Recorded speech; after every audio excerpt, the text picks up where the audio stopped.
ஆரோக்கியமான திணை பொங்கல். சிறுதானியங்களை பயன்படுத்தி பொங்கல் எப்படி செய்யணும் தெரியுமா? சிறுதானியங்களை வைத்து செய்யப்படும் பொங்கலுக்கு திணை பொங்கல் என்று பெயர்.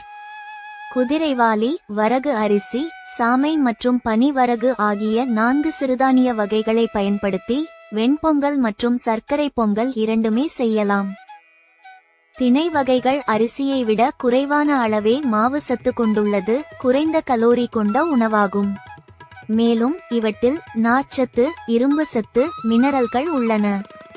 திணை பொங்கல் செய்வது கடினமல்ல. வெண்பொங்கல் அல்லது சர்க்கரை பொங்கல் செய்வது போலவே அரிசிக்கு பதிலாக சிறுதானியத்தை பயன்படுத்த வேண்டும். சிறுதானியங்களை எப்போது சமைத்தாலும் சில மணிநேரங்கள் ஊற வைக்க வேண்டும். எனவே பொங்கல் நன்கு குழைவாக வர 6 முதல் 8 வரை மணி நேரம் ஊற வேண்டும்.